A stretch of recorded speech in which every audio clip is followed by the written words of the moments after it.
ఫైనల్గా నేనైతే తిరుమలకి స్టార్ట్ అయ్యానండి. బస్ ఎక్కాను. అప్ అండ్ డౌన్స్కి 160 రూపీస్ ఛార్జ్ చేశారు.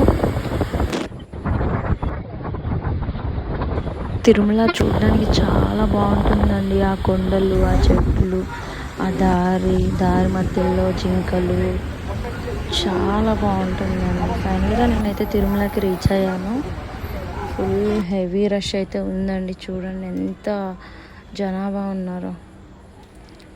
వాళ్ళకి దారి మధ్యలోనే ప్రసాదాలు కూడా ఇస్తున్నారండి. చూడండి, అందరికీ శ్రీవారి ప్రసాదం అందజేస్తున్నారు లోపల ఉన్న వాళ్ళందరికీ.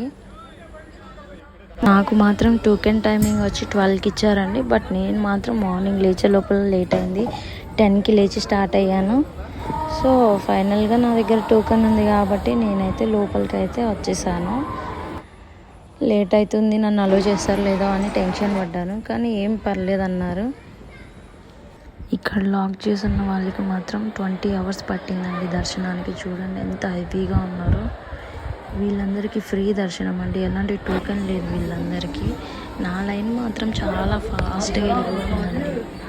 చూడండి ఎంత ఫ్రీగా ఉందో. లాస్ట్కి మాత్రం రూమ్లో పెట్టి లాక్ వేసేసారు మమ్మల్ని కానీ ఒక 1 అవర్.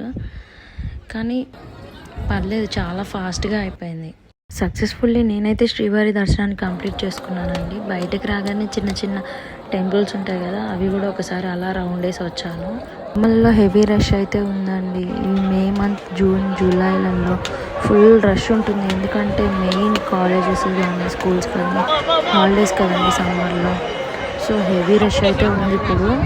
సో ఎవరైనా వచ్చేటప్పుడు ఇక్కడ ఎప్పుడు వాన పడుతుందో కూడా తెలియదండి. కొంచెం స్వెటర్ టైప్ అలాంటివి క్యారీ చేయడం బెస్ట్. ఇంకా నేను అలా తిరుమల వచ్చి చాలా మంత్స్ అవుతుందని చెప్పి ఇంకా అలా కొంచెం సేపు స్పెండ్ చేశాను తిరుమలలో.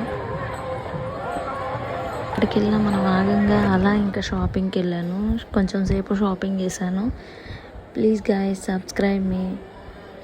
నెక్స్ట్ వీడియో కోసం నన్ను సబ్స్క్రైబ్ చేయండి. Thank you so much.